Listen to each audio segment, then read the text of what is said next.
कि संसार में सबसे बड़ा भाग्यशाली कौन है।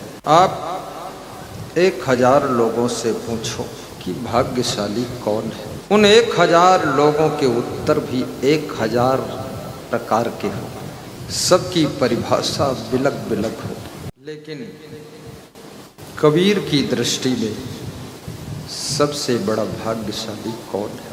कबीर कहते हैं जिसके पास में 4 बातें हैं, जिसके जीवन में 4 चीजें हैं, वो सबसे बड़ा भाग्यशाली है। वे कौन कौन 4 चीजें हैं। अयोध्या में जब अवधवासियों से पूछा गया भाग्यशाली कौन है, तो अवधवासियों ने कहा था अयोध्या अभागी है, वन बड़भागी है।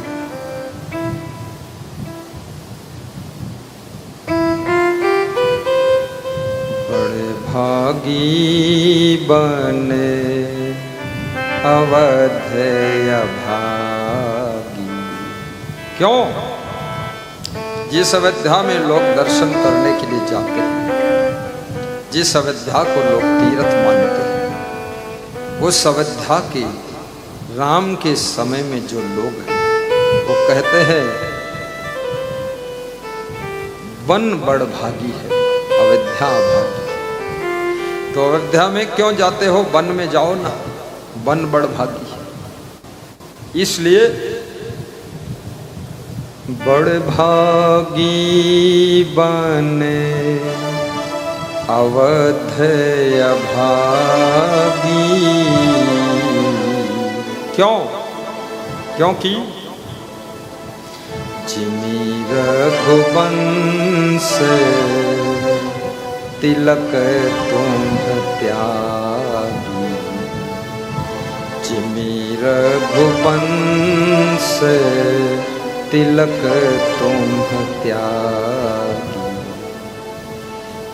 ये अयोध्या अभागी है, क्योंकि रघुनाथ का तिलक होना था, उनका तिलक नहीं किया, उनको वन दे दिया। राम वन चले गए, जहाँ राम है वो वन भी बड़भागी है। जिस वन की छाया में, जिस वन के राहों में राम गुजर रहे हैं, घूम रहे हैं, टहल रहे हैं, सो रहे हैं, वो वन भाग्यशाली है। लेकिन ये अयोध्या जिसको राम ने त्याग कर दिया, ये अभागी है। इसका अर्थ क्या होता है? जिसके जीवन से राम के अच्छे अच्छे गुण जिस व्यक्ति ने त्याग कर दिया,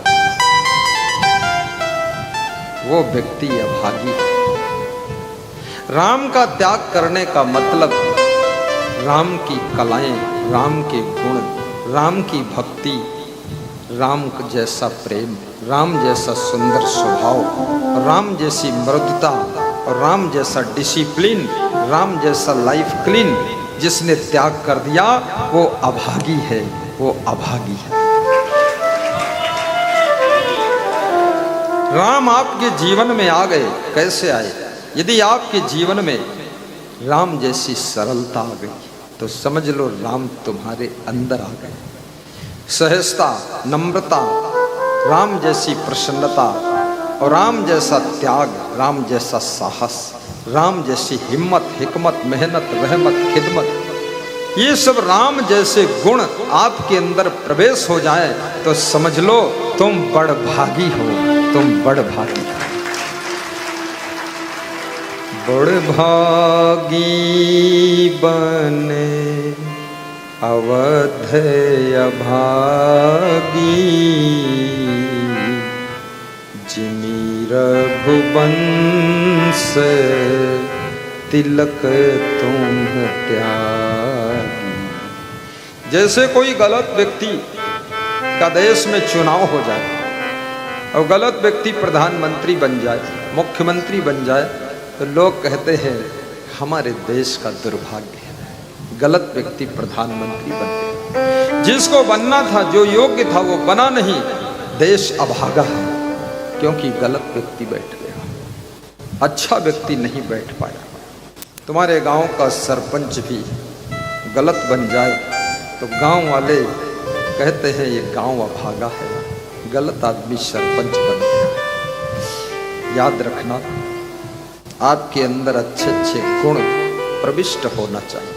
आज गुरु पूर्णिमा है, तो कबीर साहब कौन सी 4 बातें बता रहे हैं। देखो, नींद भी आ सकती है, इसलिए आ सकती है क्योंकि इस सभा में कुंभकर्ण की पत्नी आई है, मैंने देख लिया है।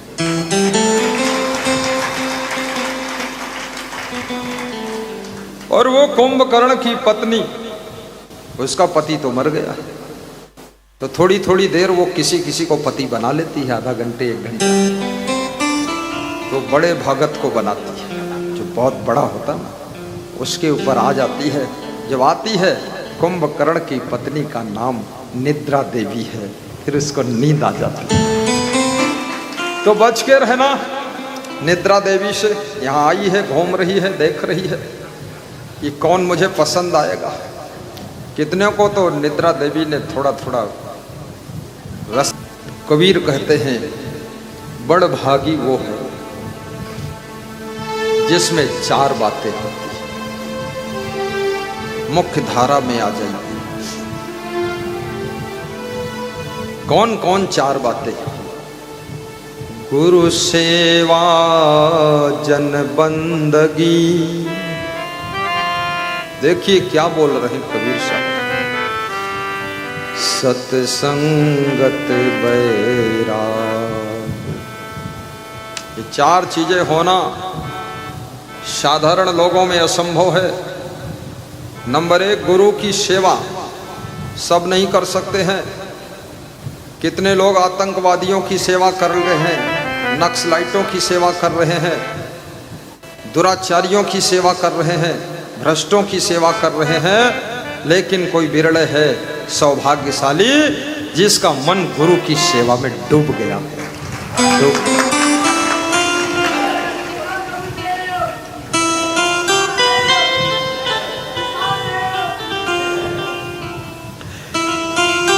गुरु सेवा जन बंदगी। जन बंदगी, जन जन को प्रणाम, जन जन का कल्याण, जन जन के लिए शुभकामना और जन जन के लिए हित चिंतन की भावना। जिसके मन में, जिसकी क्रियाओं से, जिसके स्वभाव से, जिसके प्रभाव से, जिसके वाणी से, जिसके धन से, मन से, तन से, दिमाग से, बुद्धि से जन कल्याण होता है, जन सुधार होता है, जन जन का उद्धार होता है, और बुराइयों में डूबे हुए लोगों का भी जिसके प्रभाव से बेड़ा पार होता है, ऐसा व्यक्ति सबसे बड़ा भाग्यशाली है।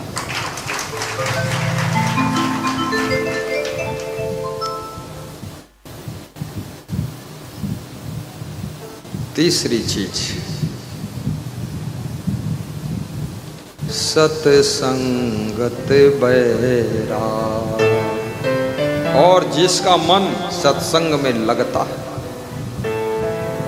जिसको सत्संग में रुचि है, जिसको सत्संग में इंटरेस्ट है, जिसको सत्संग में भाव है, लगाव है, जिसको सत्संग अच्छा लगता है, जो सत्संग सुनते सुनते अघाता नहीं है, तृप्त होता नहीं है, सत्संग सुनते सुनते सो जाता है, सत्संग सुनते सुनते बैठे बैठे खाली समय में ज्ञान का रसपान करता है,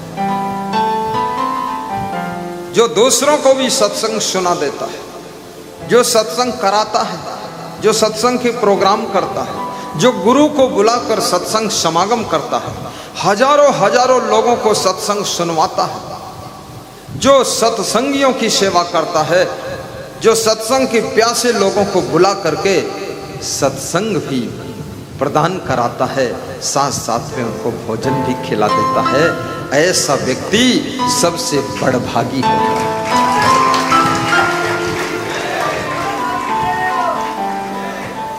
बड़भागी। आप सत्संग कभी कभी कराते हैं, आपको नहीं पता है, मुझे पता है, और जिन्होंने सत्संग आपके यहाँ सुना है उनको पता है उनको क्या क्या मिला है। जो जिंदगी में नहीं मिला था वो सत्संग से मिल गया। सत्संग की गंगा बहती है। गुरुदेव आपके थोड़ा थोड़ा गाना भी सीखो, बोलना भी सीखो। आप लोग संकोच मत किया करो। जब यहाँ से जाओ तो अपने घर में, एरिया में थोड़ा थोड़ा प्रवचन भी सुना दिया। मैं तो स्कूल में पढ़ता था तो भी प्रवचन सुनाता था। जब पीरियड खाली होता था मास्टर लोग हमको बुलाते थे, बोलते थे रमाशंकर जी को बुलाइए, वो प्रवचन सुनाइए। सब मास्टर शांति से सुनते थे। कोई कोई टीचर कहता था मेरे घर तक चलो सुनाते सुनाते। तो मैंने कहा मेरा घर इधर है, तुम्हारा उधर है। बोले थोड़ा मेहनत कर दो।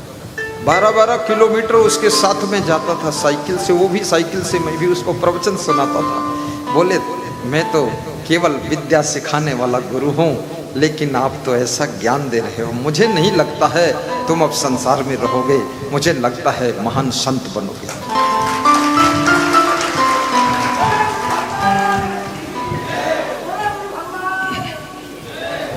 मेरे को आश्रम के संचालक सब्जी खरीदने ले गए भंडारा के लिए। उन्होंने कहा तुम गाड़ी के पास रहना। मैंने कहा ठीक है। बोले मैं खरीद के लाता हूं। हमने कहा बहुत ठीक है।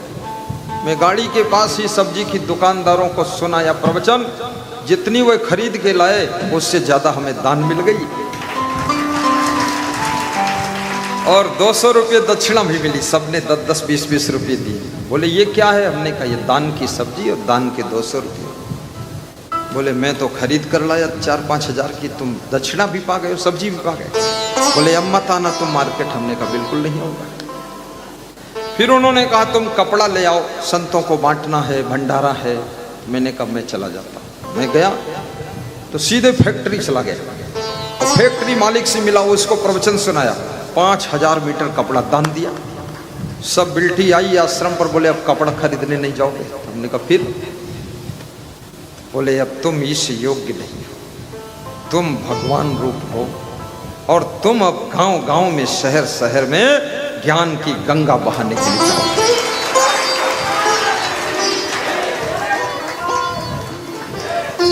मेरा गुरु एक दिन घास छिल रहा था, मैं भी घास छिलने चला गया। हालांकि मुझे घास छिलना बहुत ज्यादा आता नहीं है, क्योंकि वो काम किया नहीं जाता। लेकिन गुरु घास छीले और चेला बैठ के गप मारे तो ठीक नहीं। तो मैंने कहा मैं भी छीलूंगा खुरपी लेकर। तो मेरा गुरु बोला तुम घास मत छीलो, भक्त लोग आए हैं उनको जाकर दर्शन दो। हमने कहा गुरु जी दर्शन देना गुरु का काम है और शिष्यों का काम है साफ सफाई करना। तुम गुरु, हम शिष्य, आप जाओ दर्शन दो, हम घास छीलेंगे। तो मेरा गुरु बोला फालतू बात मत करो, जाकर दर्शन दो, प्रवचन सुनो। तो हमने कहा आप जाओ। अरे बोले मेरी वाणी का प्रभाव नहीं पड़ता है, हमने अपना ज्ञान सब तुम्हारे भीतर उड़ेल दिया है, अब तुम जाओ। वास्तव में मनुष्य को सबसे पहले अगर महान बनना है,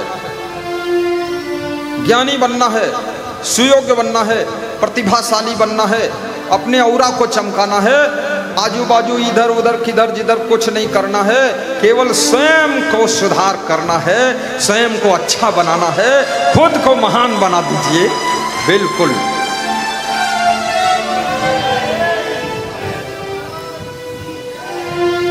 ज्ञान शास्त्रों के पन्नों में नहीं है, ज्ञान आपके कर्मों से प्रकट होता है, ज्ञान आपके चरित्र से झलकता है, ज्ञान आपका आचरण जब पावन होता है फिर तुम जो कुछ बोलते हो वो ज्ञान बन करके गंगा बहना शुरू हो जाता।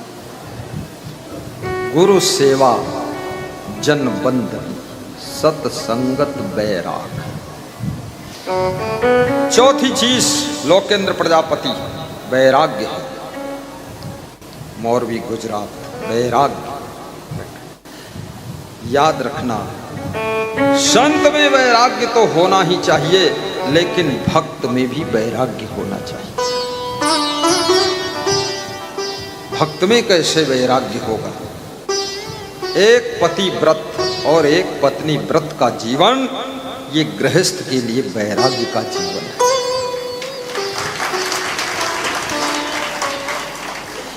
आज बहुत से लोग एक पति व्रत एक पत्नी व्रत का पालन नहीं कर रहे हैं, तो आखिर रिजल्ट क्या रहा है?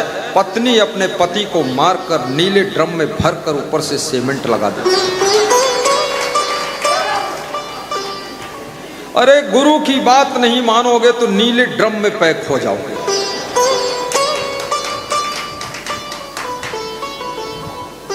और कितने पतियों ने कितनी स्त्रियों को, लड़कियों को काट कर टुकड़े टुकड़े करके सूटकेस में पैक कर दिया। जिसमें कपड़ा पैक होते थे उसमें पत्नी पैक। ये गुरु की बात नहीं मानोगे पूरा बर्बाद हो जाओगे। ये गुरु पूर्णिमा का संदेश है। गुरु की राह पर चलोगे, ये पागल मन, चंचल मन, घायल मन ये बिल्कुल सुमन हो जाएगा, ऐसा निर्मल हो जाएगा कि तुम्हारा मन मंदिर बन जाएगा।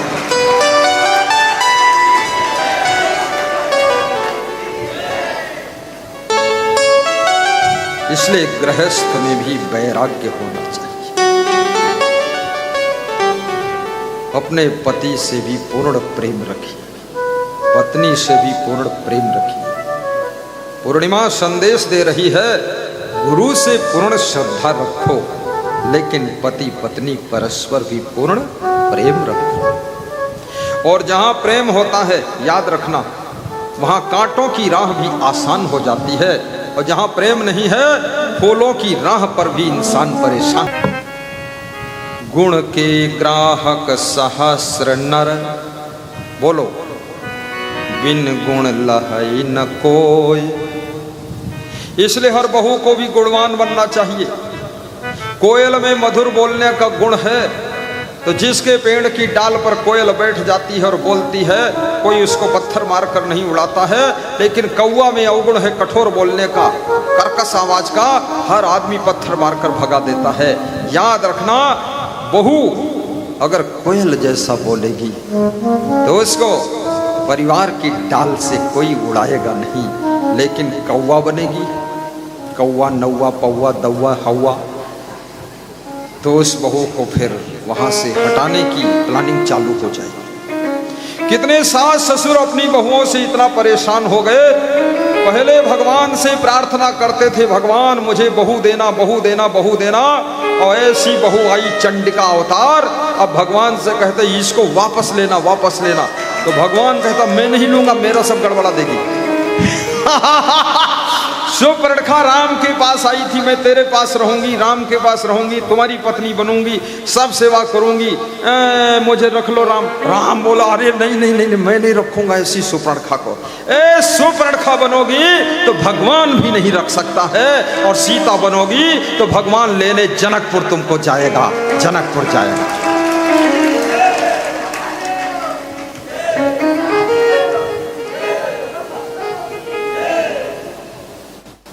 गुण के ग्राहक सहस्र नर, बिन गुण लहै न कोय। शक्कर में मिठास ना होती तो उसे खीर में कौन डालता, हलवा में कौन डालता, चाय में कौन डालता। मिठास का गुण है, इसलिए शक्कर को सब लोग प्रयोग करते हैं। गुण होना चाहिए। गुण के ग्राहक सहस्र नर, बिन गुण लहै न कोय। जैसे कागा कोकिला, शब्द सुने सबको,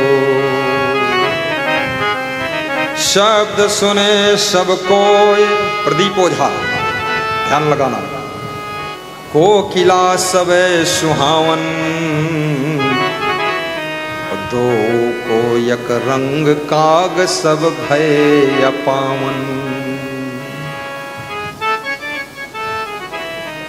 कोयल और कौवा का रंग एक जैसा है, लेकिन कौवा अपावन भी है, गंदा है, गंदी चीज खाता है।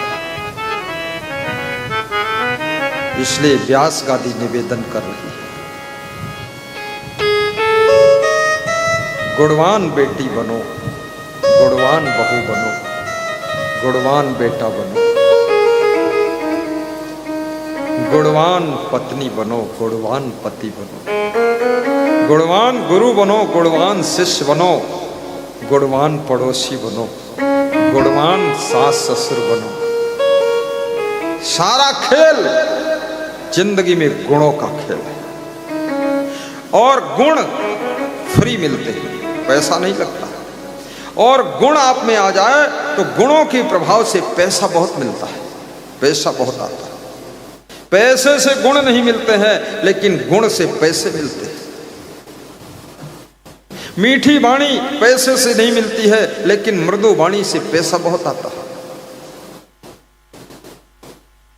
सुंदर स्वभाव पैसा से नहीं मिलता है लेकिन सुंदर स्वभाव हो जाए तो पैसा बहुत मिलता है।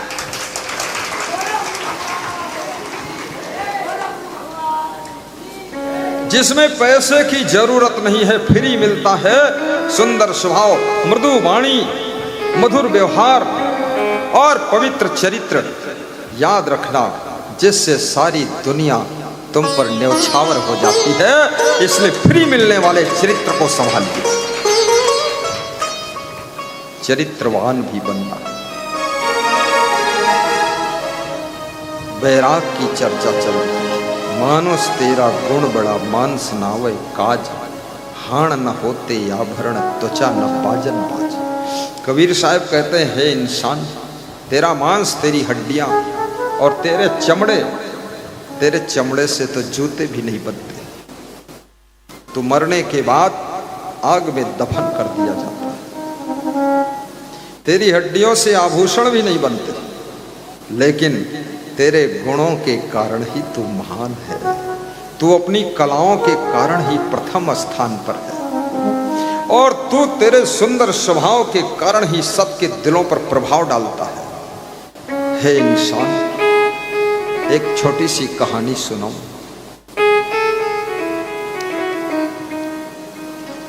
किसी हलवाई की दुकान में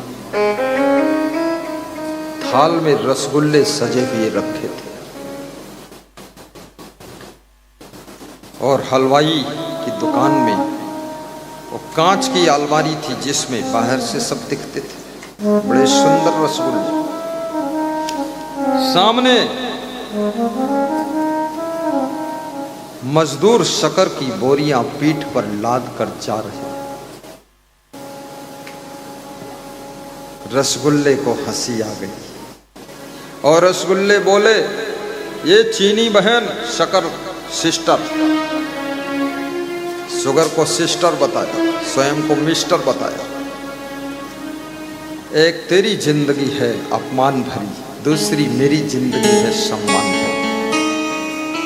गन्ने के रूप में तू खेत में पैदा हुई, गड़ासों से काटी गई, फैक्ट्री में तुझे पेर कर रस निकाला गया, रस खौलाया गया, खौला करके फिर शक्कर पक करके बनी बोरियों में पैक हुई, अंधेरे में पड़ी रही, गोदामों में पड़ी रही, मजदूरों के पीठ पर लदी रही।